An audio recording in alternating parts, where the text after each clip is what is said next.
Hello, Kryptonauts. Welcome back to another episode of Cryptocurrency Chat. I am your host, Blockchain John, here with my co-host, Jake Jabarelli and Crypto Lissa. Hey, Crypto Lissa, how's it going? I'm good. I've been working all day. That's a good thing. How are you? That's a good thing. You feel? It sounds like you're feeling a lot better. Last week, or a couple days ago, you were just, I guess, still recovering.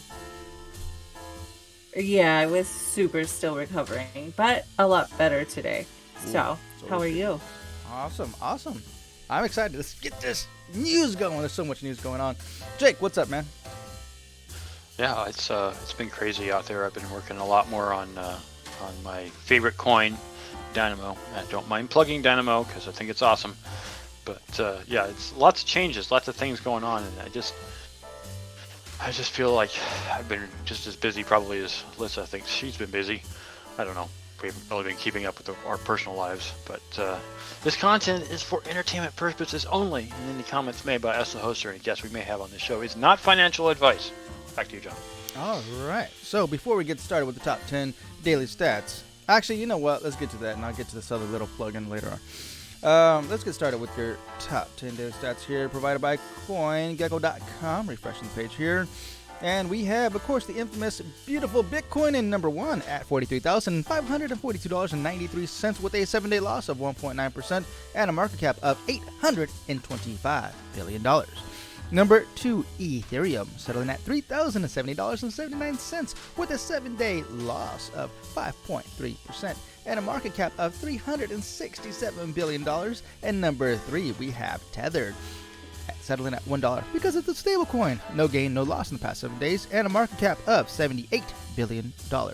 And number 4, we have BNB, my new favorite, settling at $423.08 with a 7-day slight gain at 0.1% and a market cap of $71 billion. Not financial advice. Okay, and number 5, we have USD coin settling at 99 cents with a 7-day slight loss at 0.2% and a market cap of $52 billion. All right. Number 6, why is XRP in the top 10? I don't understand. Please, somebody explain it to me. Somebody, anybody around the world, just leave me one comment of why. It keeps why falling. is XRP it keeps falling. Still, but it's still in the top 10. Please, somebody, comment. Send me a DM. I want to understand why XRP is in the top 10. All right, XRP, number 6, settling at 81 cents with a 7-day loss of 7.1% and a market cap of $39 billion. And number 7, we have Cardano, settling at $1.07 with a 7-day loss of 10.8% and a market cap of $34 billion. And number 8, Solana, settling at $98.94 with a 7-day loss of 13.5% and a market cap of $31 billion.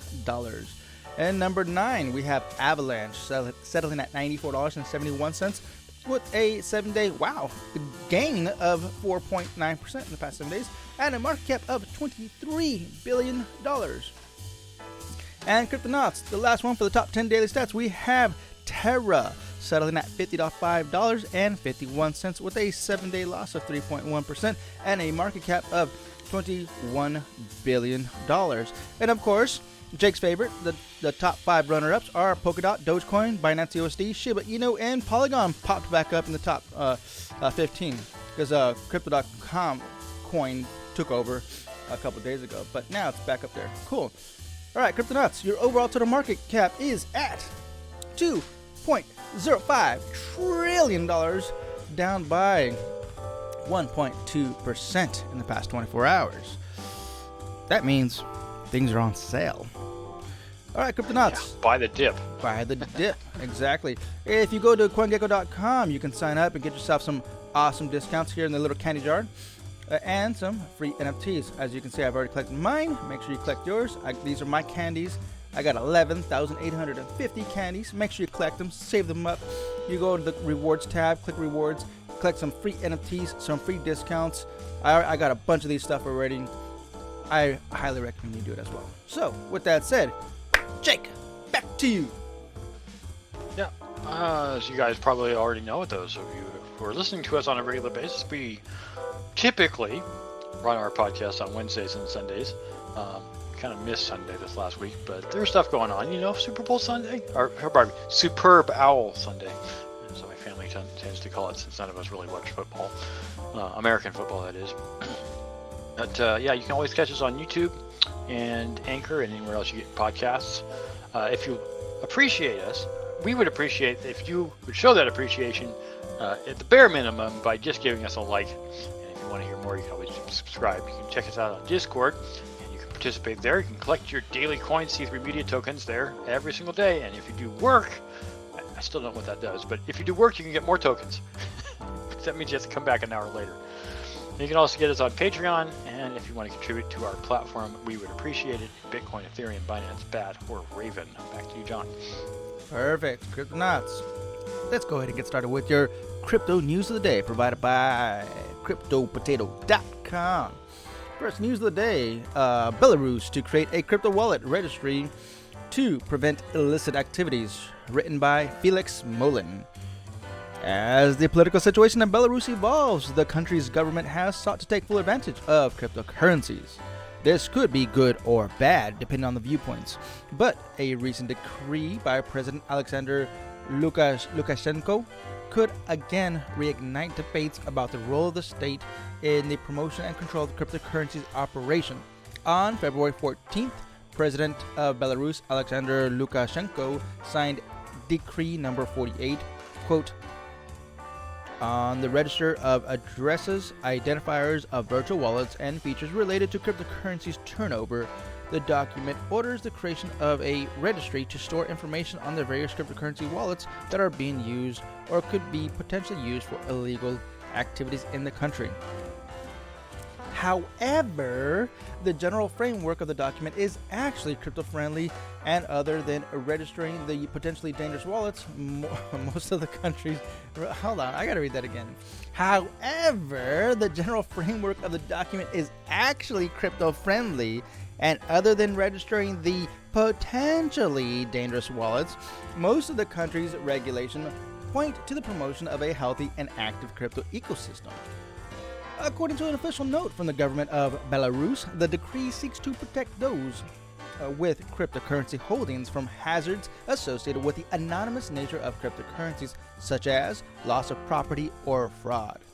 In addition, the government explains that the registry should prevent involvement in illegal activities either consciously or unconsciously.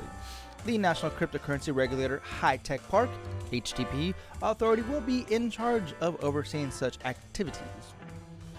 This is of special importance because that agency has already said to the media that it wants to keep a crypto-friendly stance. According to a Bloomberg report, the words from the High-Tech Park HTP in official email were clear. Restrictive changes to existing regulatory model or not currently foreseen. Okay.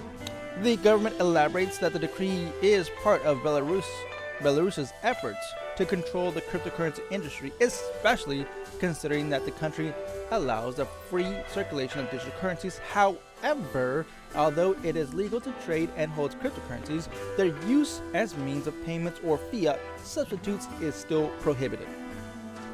The president proposed the need for controlling crypto transactions last year when he said that the central bank should focus on creating clear rules and establishing the necessary control to prevent the misuse of cryptocurrencies in the country. According to a research firm AAA, about 350,000 people currently hold cryptocurrencies.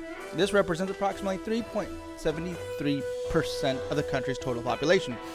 The number of users has grown considerably since President Lukashenko began talking a pro-cryptocurrency stance, especially after political tensions with the U.S. government and the growing risk of increased economic sanctions on the country.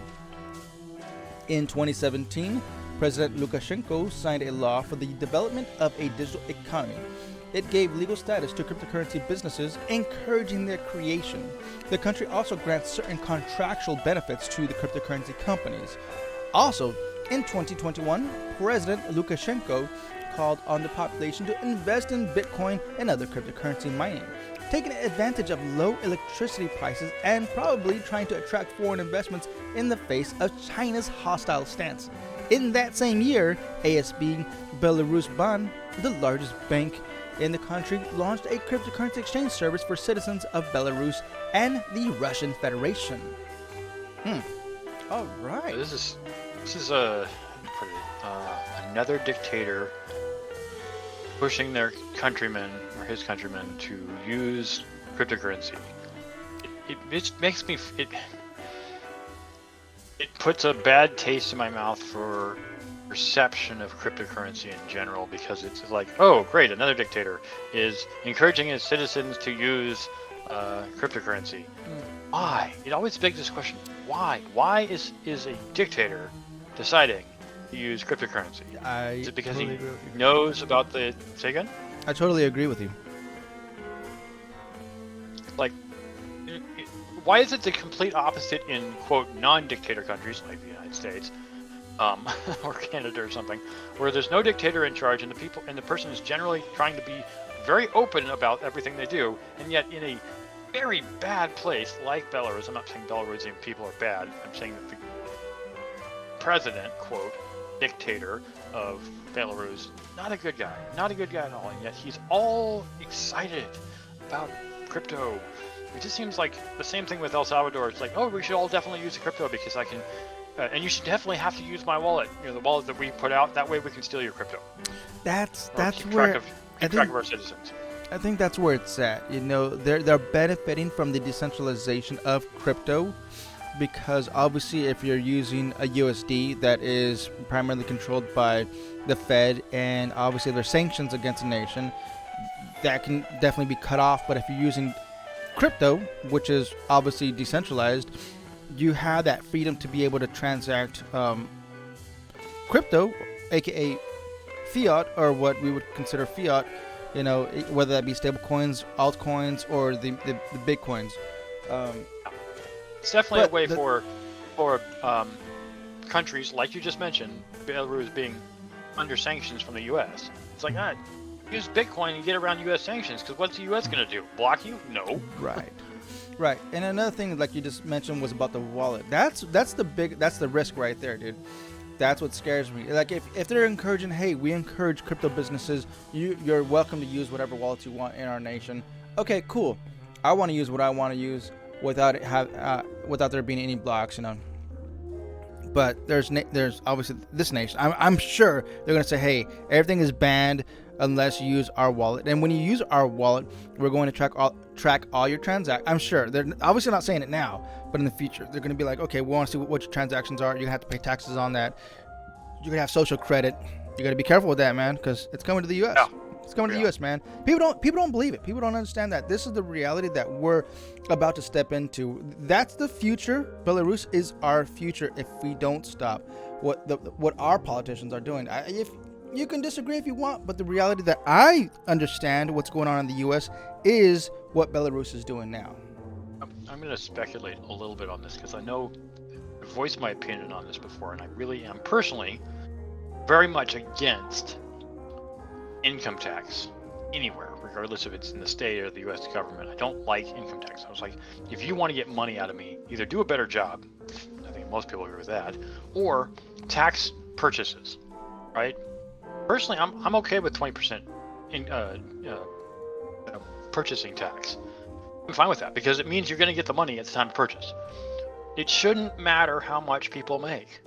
I know people make a lot of money, but it's not the government's business how much I make or how much you make or how much Lissa makes or how much anybody makes. It's not the government's business.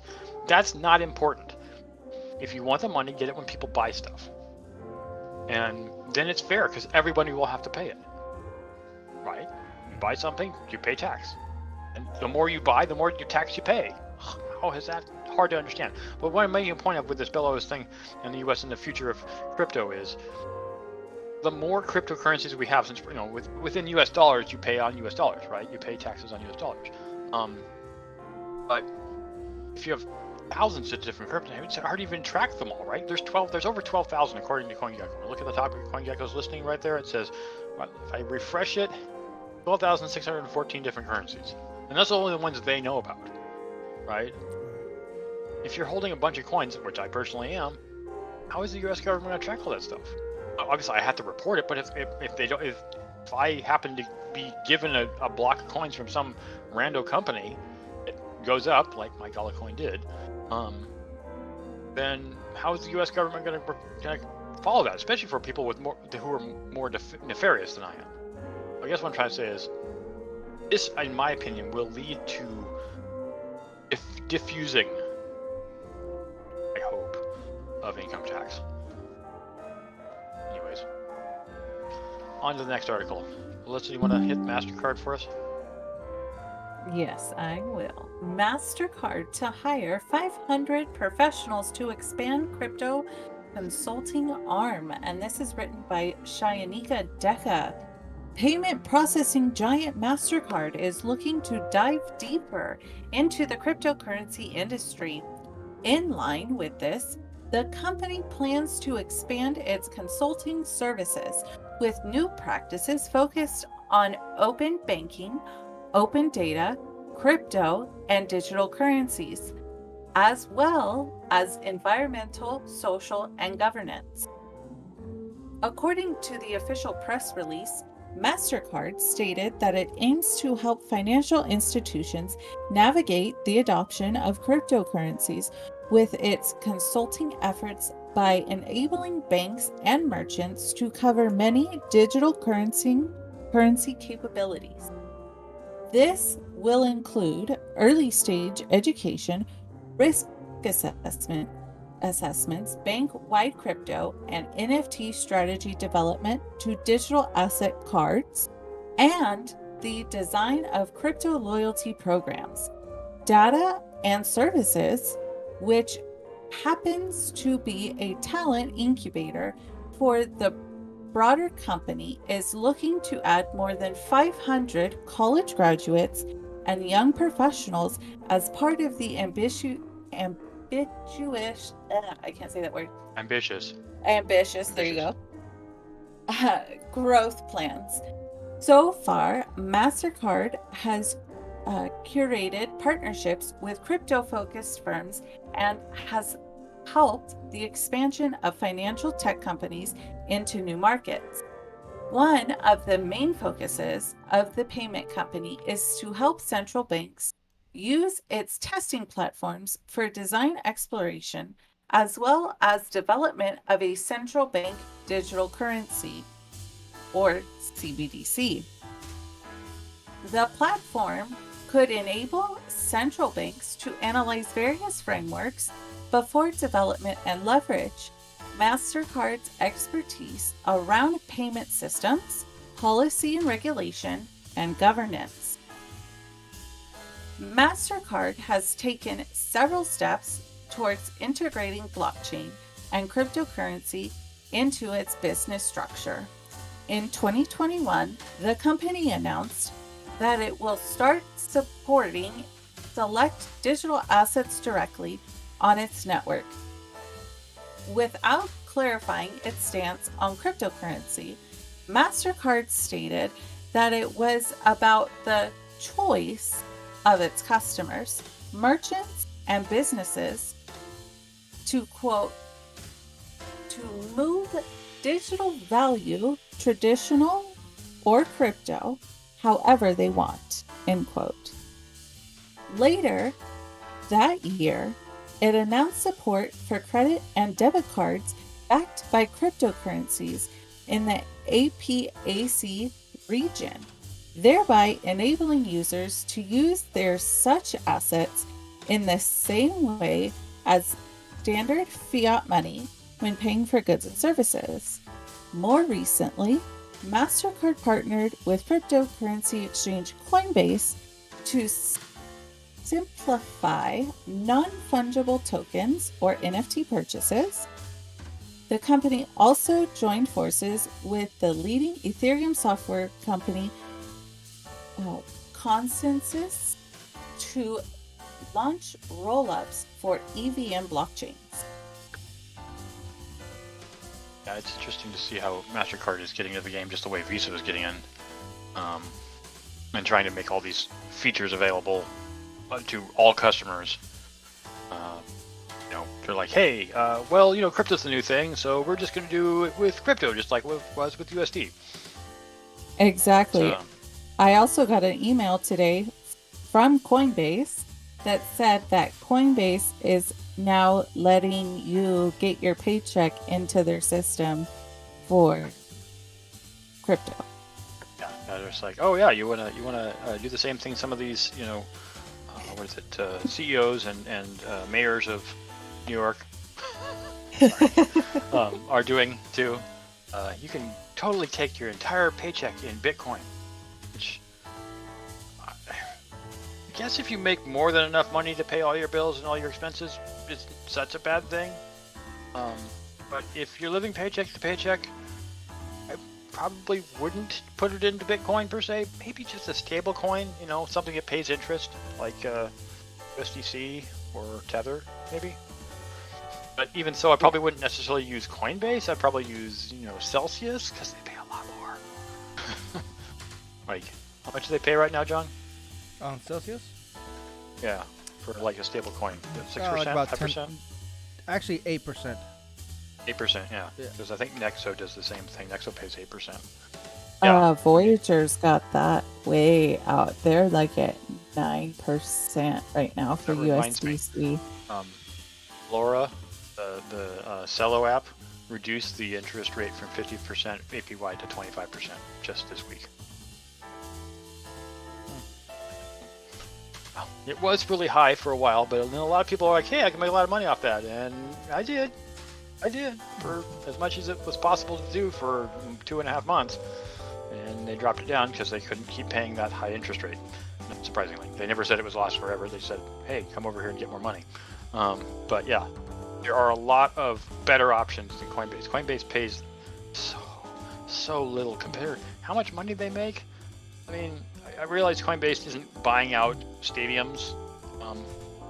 Or are they? Didn't Coinbase put their name on a stadium? Oh, Crypto.com did, but I don't remember if Coinbase did. I don't think so. Not yet. Not yet. Okay, well, I guess what I'm saying is, we know that FTX did, and we know that Crypto.com did.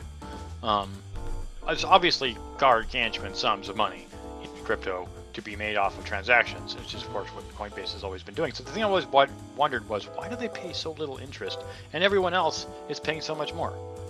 Like Celsius. Because they're also a publicly traded company. That is why.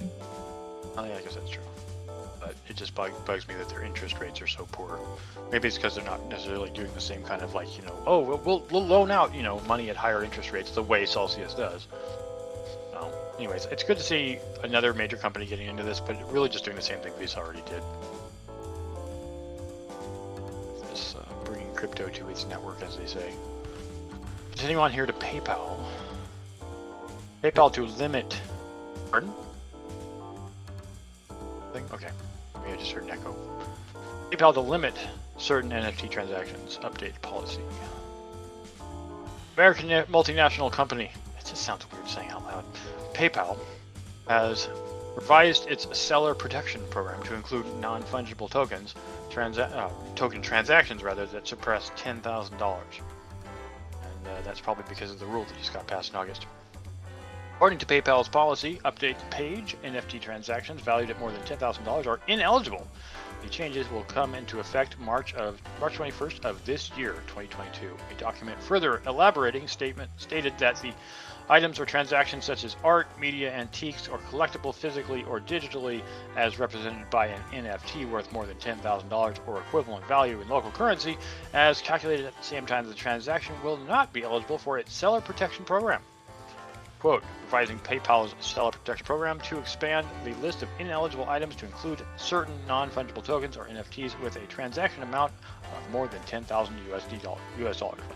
End quote. PayPal first announced enabling users to buy in the US to buy Bitcoin and other cryptocurrencies in October of 2020. The following year, the payment processor started allowing users to spend their cryptocurrency holdings such as Bitcoin, Ethereum, Bitcoin Cash, Litecoin at millions of online merchants across the world, just like what we talked about in Mastercard. talking about the transitional point of cryptocurrencies. PayPal CEO and President Dan Schulman earlier stated, quote, "This is the first time you can seamlessly use cryptocurrencies in the same way that you use credit card or debit card inside your PayPal wallet. We think it is a transitional point where cryptocurrencies move from being predominantly an asset class that you buy, hold, and or sell," she said hodl, now becoming a legitimate funding source to make transactions in the real world at millions of merchants.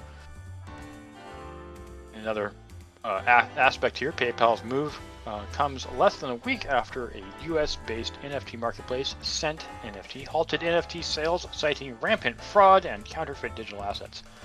CEO Cameron Hijazi called it a fundamental problem in the fast-paced world of digital assets. For the uninitiated, Cent NFT is best known for hosting the auction of a digitized version of the former Twitter's CEO Jack Dorsey's first tweet, which was one of the earliest NFTs to sell for more than $1 million worth of crypto. More recently, the tax authorities of the UK, Her Majesty's Revenue and Customs, HMRC, reportedly seized 3 NFTs connected to a suspect case of such fraud, estimated at around 1.9 million. I don't know, this money sounds so minuscule compared to the Bitfinex hack. So. Yeah, well, yeah. Alright, cool. Let's move on to the next one. State of Colorado to accept crypto. Got it. Before I go to that, before I forget, I want to let the cryptonauts out there know that Binance Smart Chain is no more. I'll explain later on in the episode. I'll explain later. Explain that. Stay tuned. Stay tuned. All right, so let's continue on with this news article. State of Colorado to accept crypto for tax payments by summer 2022. Written by Andrew Thorvalis. Jared Polis, governor of Colorado, recently announced plans to accept cryptocurrency for tax payments in his state. Taking a similar approach to Miami Mayor Francis Suarez, Colorado may even launch their own dedicated crypto token. The governor revealed some of his crypto adoption plans in an interview with CNBC on Tuesday with a new piece of legislation called the Digital Token Act. His state will exempt crypto transactions from state security laws. That said, federal security laws will still apply, meaning Colorado is still under watch from an increasingly crypto-hawkish SEC. Regarding taxes, the governor clarified that his state cannot be directly exposed to the highly volatile crypto market. Quote, "Our expenses are in dollars. Still, I would add," he said, "you never know what the future brings."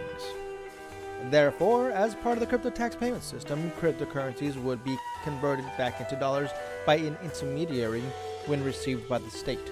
That said, from an outwardly facing portal, he plans to accept crypto for all state tax-related purposes. Back in 2019, the Canadian city of Innisfil entered a one-year pilot program with Coinberry Exchange to provide a similar service. While Bitcoin could be used for taxes on the payer's end, they'd be converted and stored by dollars by the municipality. It's unclear which cryptocurrencies Colorado will accept, but the governor mentioned both Bitcoin and Ethereum as assets that could be paid and converted in real time. All right, we'll leave it at that. I think this is cool to see a state going more forward towards that, but the other thing that bugs me about it is it means that they'll then know that you had those assets if you didn't already state them.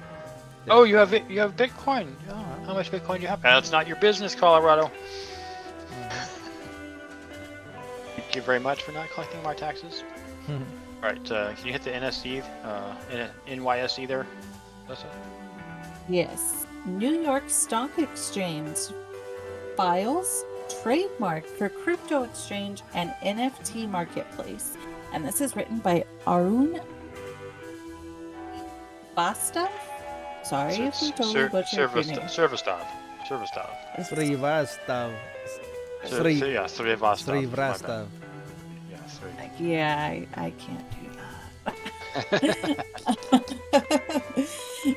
The New York Stock Exchange, or NYSE, has applied with the U.S. Patent and Trademark Office to use NYSE as a trademark for its future business as a cryptocurrency exchange and NFT marketplace. In its filing dated February 10th, the company indicated that it will launch an NYSE branded digital currency to run its financial exchange for cryptocurrencies and NFT marketplace similar to OpenSea and Rarible. Earlier, the exchange launched a series of digital collectibles named, quote, NYSE First Trade NFTs, unquote, to honor the memory of the first trade of a select group of companies.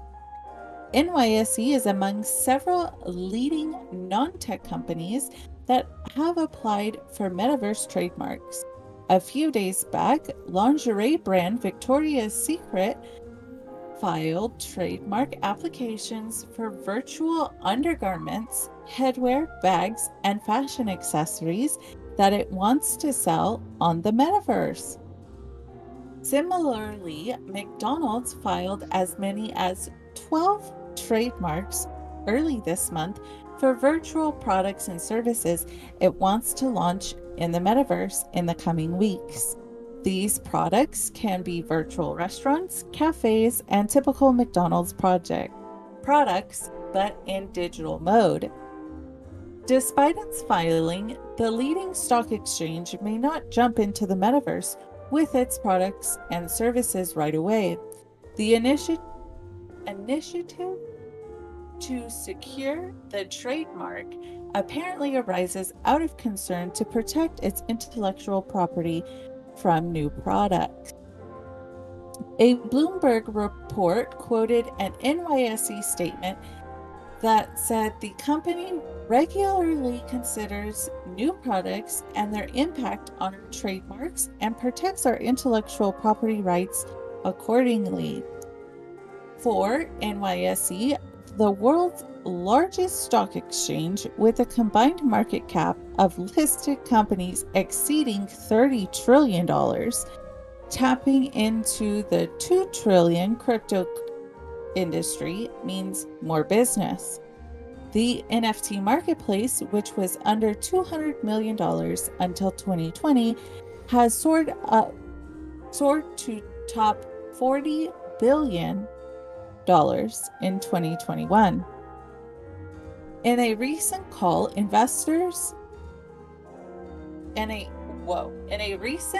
with investors, Apple's CEO Tom Cook confirmed that his company has plans for the metaverse. I can't believe they said that wrong. I'm sorry. It's Tim Cook.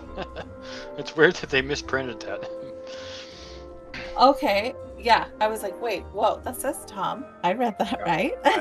This is not the first time Crypto Potato has made a mistake like that. So. Has plans for the metaverse. Besides augmented reality or AR apps, the company intends to introduce headsets for enhanced metaverse experience. Microsoft and Google are also eyeing business in this space with their headset and smart glasses. The potential of the metaverse has made leading tech firms secure their trademarks and position their businesses to leverage the opportunity it brings. For example, last year, Facebook was renamed Meta in a branding exercise that aligns the company's new focus area, metaverse. Metaverse. Is that fire word? Metaverse. Everybody should just say metaverse, metaverse, metaverse, metaverse. So all these patents coming out from the NYSE, and Mickey D's. Gotta get those Mickey D NFTs. You know that's what they're doing, man. Victoria's Secret as well. I mean, come on, man. Gotta get. You gotta collect them all. All that lingerie, bro. The thing that still strikes me as funny is can't remember who it was. Maybe it was Samsung. Somebody was holding an event in Decentraland the other day, like yesterday, and CNBC couldn't get in because the room was packed, but they didn't know that they could just go to a different server and get the same stuff. It's just funny to see that's kind of gaming-esque thing happening in the real world for real companies to access, and they don't know how to do it because they've never been gamers before. But the stuff that's happening here is like you're saying, that Victoria's Secret is getting in on this. I went into Decentraland and went into Crypto.com's, building that they had at Decentraland way before their event happened, and I picked up some of their NFTs, and I just like, oh, they're free, cool, I'll just pick them up, right? No cost. They were going to be given away anyways, and come back, a year and a half later, and just put stuff on OpenSea, and people want to buy these things now. But one thing I do find fascinating, and I talked about this for Tech One News, that they are, is it Level One News, sorry.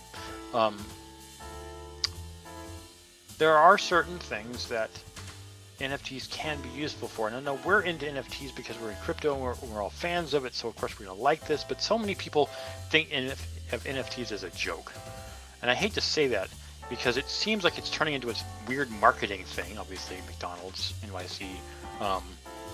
And Victoria's Secret and other companies are getting into it because it is a marketing thing, but how do I put it? You guys know what Supreme is, right? Yeah. Definitely do, right? Yeah. I watched a documentary on that It's too. the same kind of thing, right? An NFT is a limited resource. There's a limited amount. Normally in the digital realm, there is no such thing as limited resource because you can infinitely reprint because it's just bits, ones and zeros, right? You make as much as you want. But this is unlike in a video game where it's a limited resource because it's in the video game. This is a limited resource in the entire world.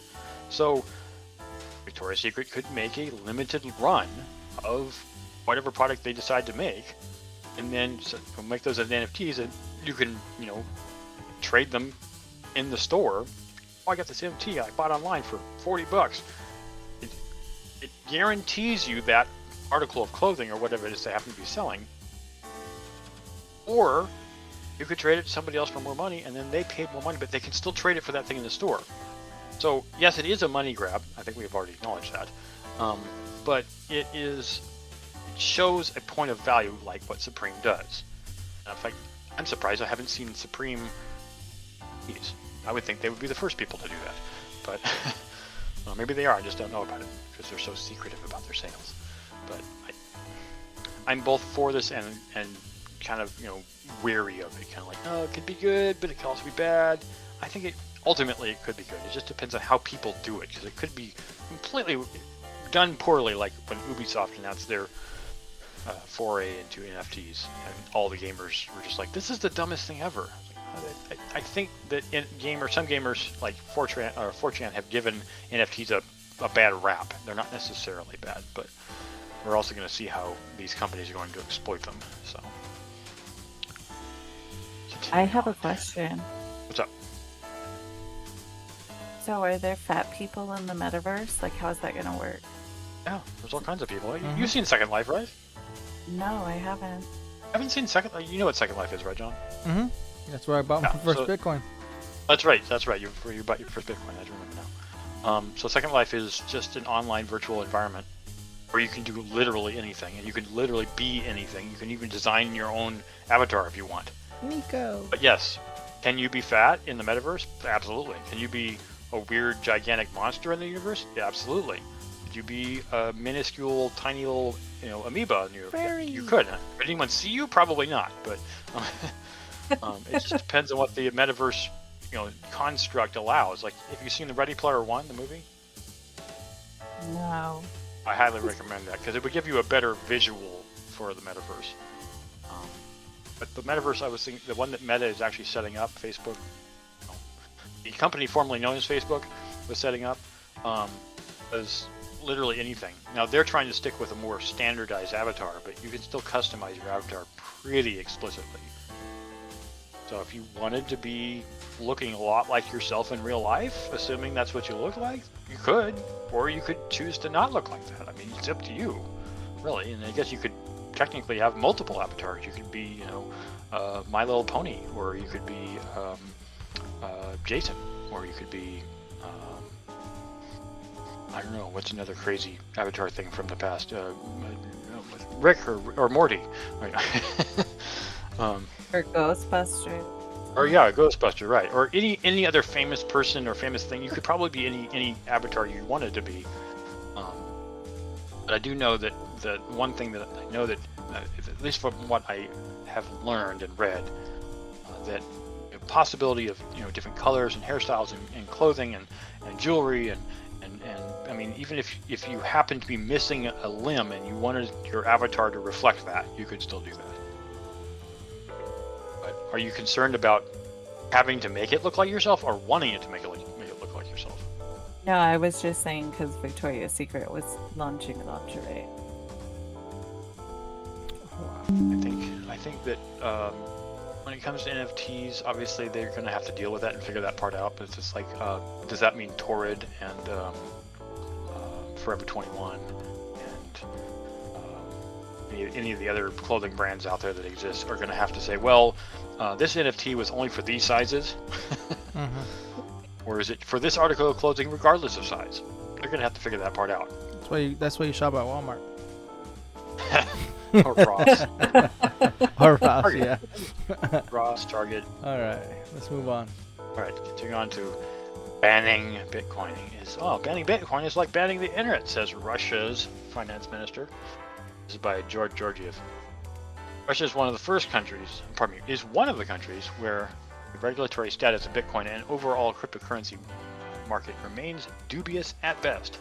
However, it appears financial minister Anton Sulanov doesn't think banning them is an option that's on the table. According to a recent release by Forbes, Anton Sulanov, Russia's financial ministry, that's a weird way of putting it, believes that banning cryptocurrencies is like banning the internet. The central bank wants to take and ban crypto assets, cryptocurrencies, arguing that this creates risk primarily for citizens, can affect financial institutions, banks, and create an opaque settlement market.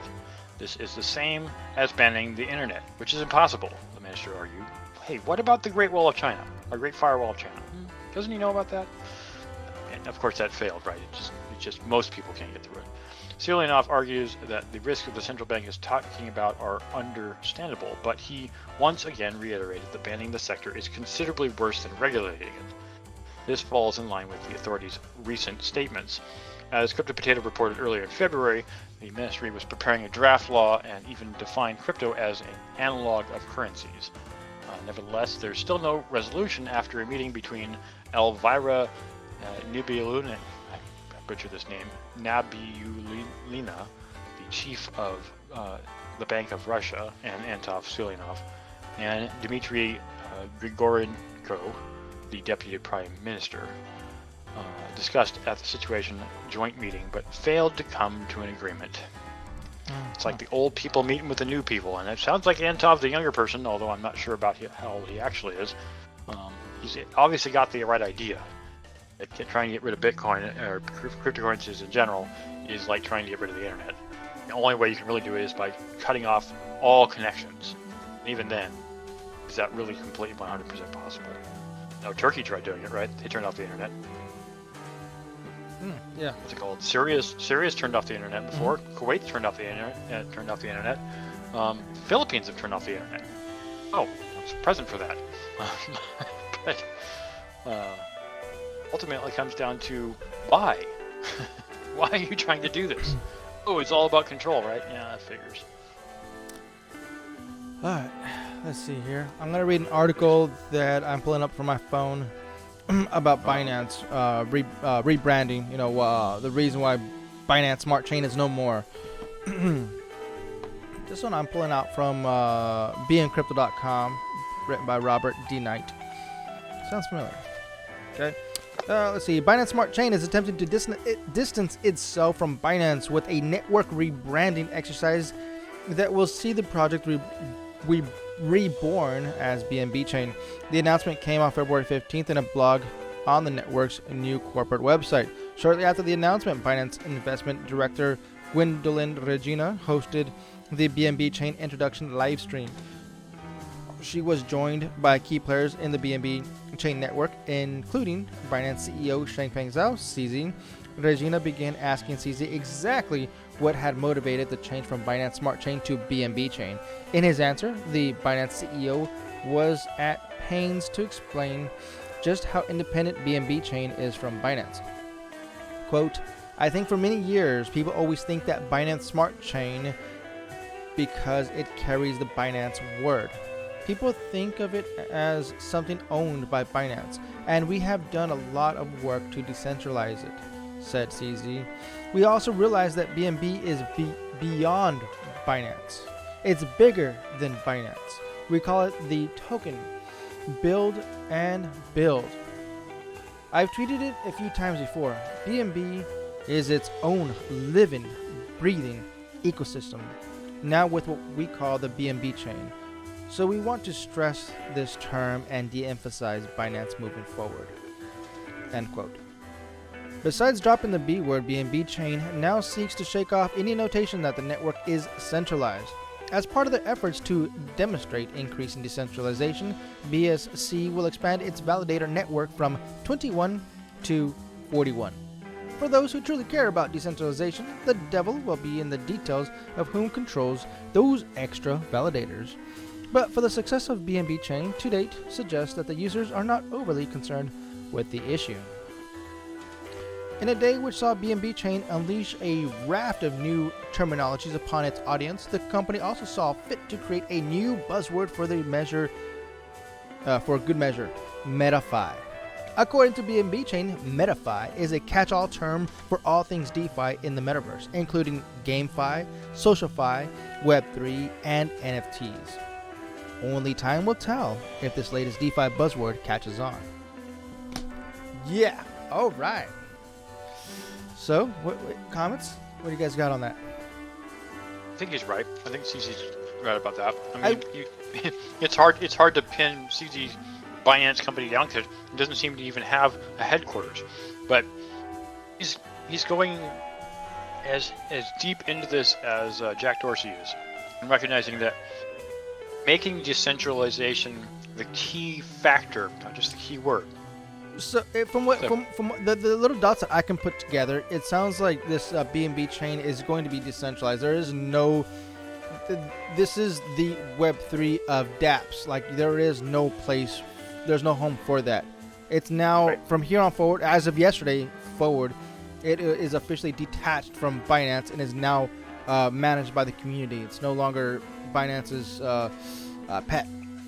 Binance is being pressured by global governments to establish itself within a nation and, basically start getting more stricter on its regulations on KYC and AMLs with its own exchanges. Right. And that's because, and this is really what it's coming down to, like we've been talking almost this entire podcast, to the government's trying to wrangle all the citizens of the world, whether they be in their own states or not, into some kind of channel, which of course is the exact opposite of what cryptocurrency is trying to do.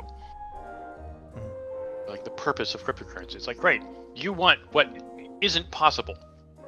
There is some way. Once it gets dumped out of crypto and back into some fiat currency, then you can manage it. But before that, you can't, because it's not wrangleable. Is that a word? Wrangleable? Tell me, Alyssa, you live on a farm. Is wrangleable a word? Mm-hmm. Wrangleable is a word, yes. Okay, so yes, ability to wrangle. Can you wrangle this? No. Do they want to wrangle it? Yes.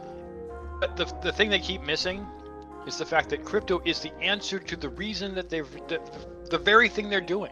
I think what CZ the very is thing that they're doing to us, it's literally the answer. I think what CZ is trying to do is trying to protect the actual Binance coin. Since we have Binance that is centralized, managed by CZ and the whole team under CZ. If they get shut down, they still have Binance Smart Chain, I guess no more. I guess BNB Chain. You'll still be able to conduct your services through BNB Chain, which is a pretty much a dApp. It's pretty much like the EVM. I guess this will be the BVM, right? The Binance Virtual Machine. Yeah. Wow. Bing. Cool. Bing. So I don't know. I feel it's two forces. One, the force of the thing that you can't pin down versus the thing that's trying to pin it down. But I think behind it all, my assumption is that he's trying to protect the actual Binance coin, which is good because he's trying to protect the actual. Because I mean, without BNB coin, or even what BUSD, without those, if you get shut down on Binance, and I'm assuming this is an assumption that Binance, but the Binance exchange does hold the majority of Binance coin and BUSDs. So assumption. Anyways, let's move on forward. What do we got next? It's the lawmakers article. Oh yeah, I'll read that. You want to read that? I'll take that one. Since I didn't officially read from Crypto Potato. Okay. I just want to plug in some BNB news just because I spent hours. I spent, no joke, probably more than 8 hours yesterday looking into this BNB stuff. All right, so this one is cool. These eight U.S. lawmakers traded crypto over the past year. Yeah, this one was written by Dimitar Zunzerov. According to a recent CNBC analysis, 8 of the highest-ranked politicians in the USA have traded cryptocurrencies over the past 12 months. 7 of them are Republicans, including Senator Pat Toomey and Senator Cynthia Lummis, while one is a member of the Democratic Party. Overall, 2021 has been a highly successful year for the cryptocurrency industry as many companies and prominent investors started embracing the asset class. Contrary to the global inflation, financial crisis, and devaluation of the national currencies, Bitcoin and many alternative coins became an attractive investment option. As such, they charted all-time high prices and increased their popularity among the broader society. Among those who completed digital assets transactions in the past year are 8 American lawmakers, CNBC reported. Interestingly, only one of them is a representative of the Democratic Party, Marie Newman of Illinois. The most active crypto trader amid the Republicans was Congressman Mark Green. He reported 16 transactions of about $1,000 to $15,000 each, most through a joint account. The politician further revealed that a licensed broker managed his investment. Bitcoin advocate Cynthia Lummis is another Republican that purchased crypto during that time frame. According to her financial disclosure, she bought between $50,000 and $100,000 worth of leading digital assets in August. She previously admitted purchasing 5 BTC in 2013 when the price of a single coin stood at $300. Senator Pat Toomey is next in line. In June, he bought shares of Grayscale's Bitcoin and Ethereum investment vehicles, each transaction valued between $1,000 and $15,000. His spokeswoman maintained that crypto has become a meaningfully sized asset class. On the other hand, she opined that it should compose a very modest portion of one's overall investment portfolio. Congressman Michael Waltz is a hodler too. He bought BTC twice in June, each time allocating between $15,000 and $50,000. Quote, "I believe crypto and blockchain are beneficial for consumers because it serves as a hedge against inflation," he claimed. The rest of the cryptocurrency investors, including the likes of Congressman Michael McCall, Senator Ted Cruz of Texas, and Barry Moore of Alabama. These political leaders of the 2 American financial hubs have also displayed support towards the digital asset universe in the past several months. Apart from personally investing in Bitcoin and Ether, Miami's Mayor Francis Suarez vows to reveal. Francis Suarez vowed to receive his salary in the primary cryptocurrency. Thus, he became the first American politician with such a move. Shortly after, New York City Mayor Eric Adams followed his lead, saying he will get his first 3 paychecks in BTC instead of dollars. Look at me. All right, cool. Yeah, it's good to I realize we do have some of our audience international. They're not all listening and watching us in the U.S., but it is good to see for those of us here who are representatives of this nation and they're interested in coin. And mostly, I think now that we know that we're forcing our politicians to stop investing when they have insider information. I don't care if they invest. Nobody really has inside information on Bitcoin or Ethereum. They've been around too long. You might know when some news is coming out that will affect it, like with the Fed, capturing the 2 criminals who stole 120,000 Bitcoin. That drove Bitcoin's price up a bit. But who knew that was going to happen? Maybe politicians did because they knew that they were going to make the announcement. Who knew that it was going to make the price go up? I don't know.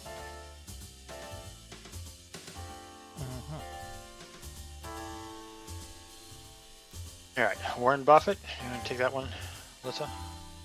Yes, I can. Warren Buffett's Berkshire Hathaway bought $1 billion worth of stocks of crypto-friendly bank, and this is written by Jordan Lionchev. Warren Buffett's investment giant dumped shares of the 2 traditional financial services companies, Visa and Mastercard, while acquiring stocks of Nubank, a crypto-friendly Brazilian banking organization, show recent SEC filings. Buffett, one of the most prominent legacy investors, has not been a fan of the crypto industry, to say the least. Back in 2018, he called Bitcoin, quote, rat poison squared, end quote, and is among the few critics that are yet to reverse their views on the asset.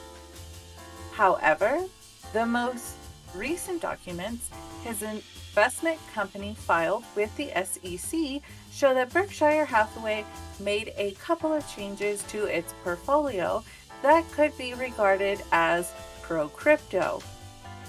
The firm has maintained its strong position on banks, but it has also added a neobank in the face of the Brazilian company Nubank. Berkshire ultimately bought $1 billion worth of Nubank shares in Q4 2021 after investing $500 million in it in June 2021 through a Series G funding round. Nubank has displayed a somewhat friendly approach towards crypto, as its investment unit, Nullvest, allows customers to invest in digital assets ETFs. At the same time, Berkshire has dumped $1.8 billion worth of Visa stock and $1.3 billion worth of Mastercard shares. Apart from Buffett, his partner Berkshire, Charlie Munger, is also a critic who's recently wished that digital assets were never invented.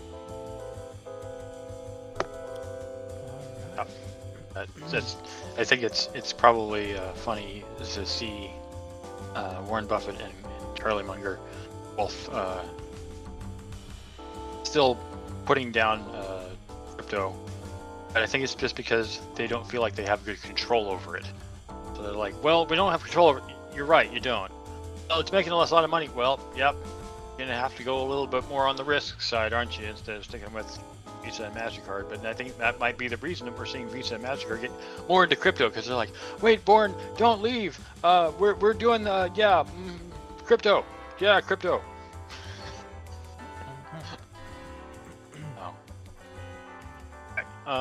Moving on. Fidelity International lists cheapest Bitcoin ETP in Europe by Antonia Isiche.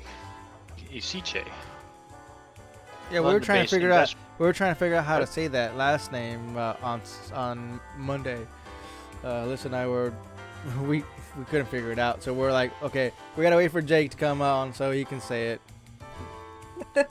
All right, so I think it's Isiche, but I could be wrong. I mean, maybe Antonio will text me and tell me, hey, my name's pronounced this way. Stop butchering my name. Mm-hmm. Want me to call you Jake Jabberly? Something? Butcher your name? JK. Are you JK, Jay Barilli? London-based investment management company Fidelity International listed a Bitcoin exchange-traded product, or an ETP, in Europe in response to increased institutional demand. Does this sound like Warren Buffett stuff? No.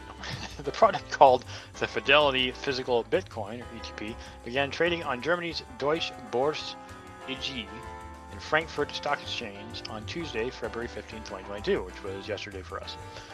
Under the ticker symbol FBTC, the Bitcoin ETP, or BATP, launch targets institutional and professional clients. A survey of Fidelity digital assets in July 2021 showed that 70% of institutional respondents were planning to diversify into digital assets, according to a statement by Christian Staub, Fidelity International's managing director for Europe. Quote, as this technology becomes increasingly accepted, our clients are rightly asking for an efficient way to benefit from this trend. FBTC, it just sounds like, putting the middle finger to Bitcoin. FBTC offers clients an institutional quality solution to enter the market in a familiar, simple, and secure way, end quote. Furthermore, the physical backed Bitcoin ETP will charge a fee of 0.75, just slightly less than 1%, which is said to be the, quote, joint cheapest on the European market, along with SEBA Bank's Token Tracker Certificate USD, or SBTCU. These acronyms are ridiculous, end quote. Fidelity Digital Assets will act as a custodian to the ETP, while Eurex Clearing will essentially clear the product. FBTC, sorry, I'm just going to read it like that, will be available for listing on 6 Swiss exchange in the coming weeks. Fidelity Investments started an international investment subsidiary on the Boston-based multinational financial services giant Fidelity Investments. That sounds familiar. And later started operating as an independent firm in 1980, which is immaterial for some reason. Investment management firm Invesco also launched a Bitcoin ETP in November 2021. As reported by Crypto Potato, the Invesco physical Bitcoin ETN listed on Deutsche Börse's digital stock exchange Xrp under the ticker symbol BTIC. Also immaterial. I'm probably just throwing more data into this article to make it sound like it's longer.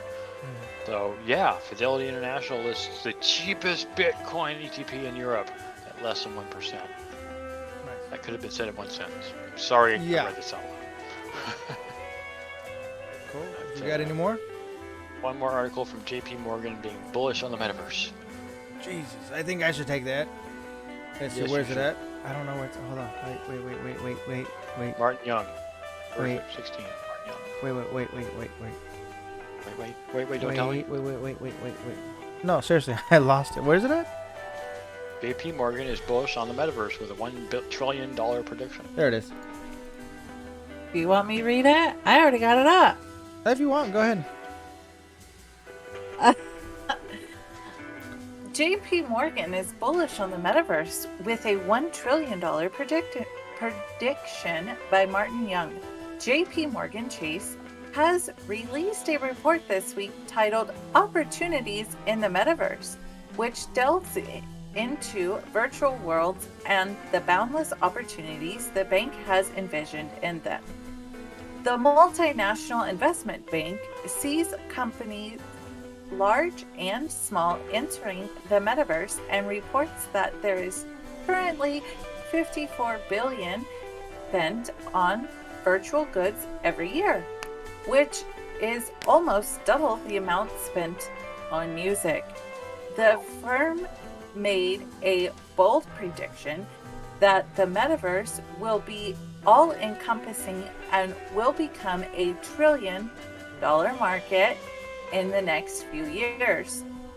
Quote, the metaverse will likely infiltrate every sector in some way in the coming years, with the market opportunity estimated at over $1 trillion in yearly revenues, end quote.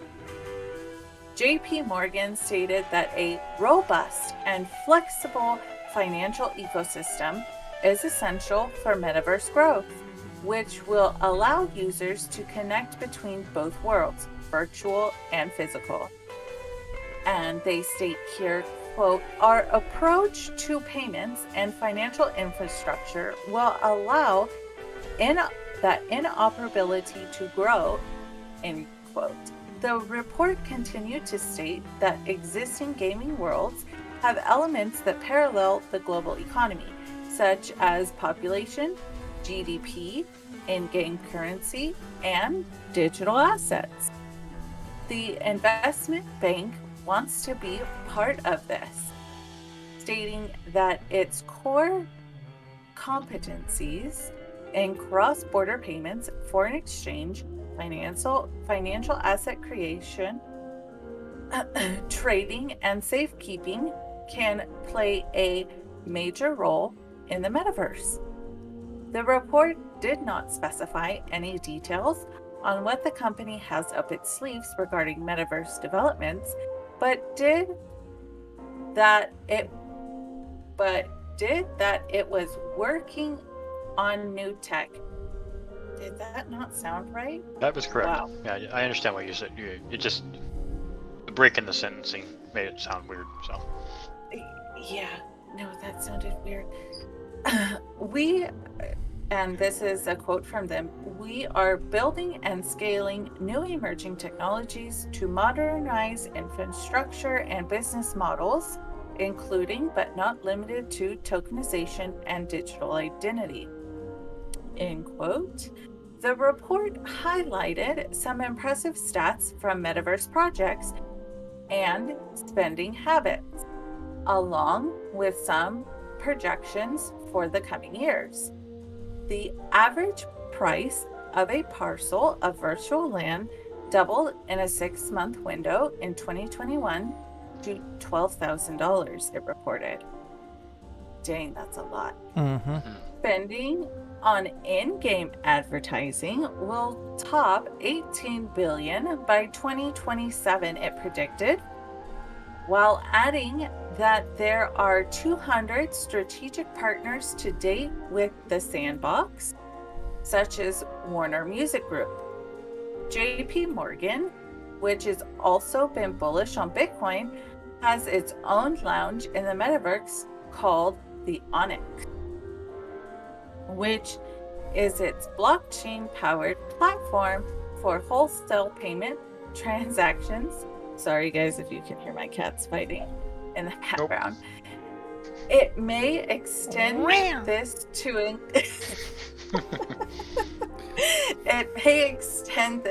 include virtual offices, which would reduce overheads and increase exposure for the company.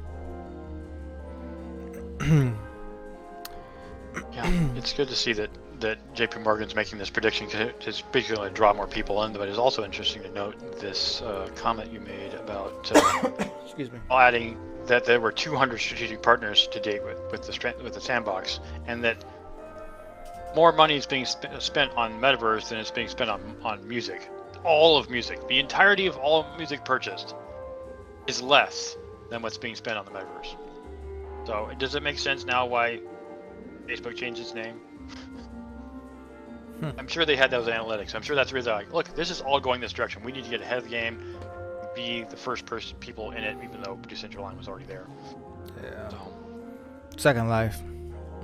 Second Life, right? They've been around for over a decade. Longer, it's almost 2 decades, I think. Bro, for reals, man. Time. No joke. Yeah, I was listening to some documentaries about people building, like learning to code with Second Life. Like people love the game so much that they wanted to start creating their own little what do you call them, voxels, I guess, or wraps, skins, that's what they are, skins. And yeah. so they had to learn how to code. They want to be cool like everyone else and create their own custom skins. Well, you gotta start programming.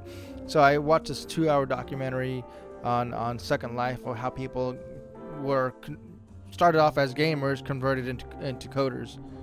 It was pretty cool, man. I like that stuff. You know? I am looking forward to seeing more metaverse stuff. Like I said, if you haven't already, I'm sure our audience has. If you haven't already seen Ready Player One, it is a good visualization for the metaverse. in a very general sense, because the way that Percival describes metaverse, there are some cats in the background. Holy moly! That was not funny, John. That the metaverse is definitely going places, so it's a good thing for people to look into it. That wraps everything up. Got it.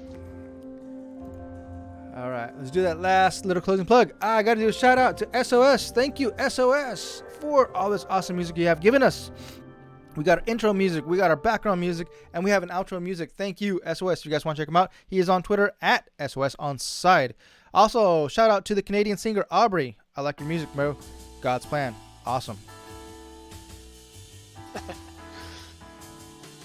Go ahead, Jake. Well, I guess I can wrap it up by saying, if you like our content, please like it. If you've made it this far in the podcast, we appreciate you getting this far in our podcast. I would say, even for me, watching to the end isn't common, but sometimes you catch funny things at the end, right? It's the reason you watch Marvel movies all the way to the end, because during the credits they give you hints about the next thing that's coming up. So yeah, we post every Wednesday and Sunday. Check us out on YouTube. Give us a like if you appreciate our content. Come and visit us on Discord. We're always in there.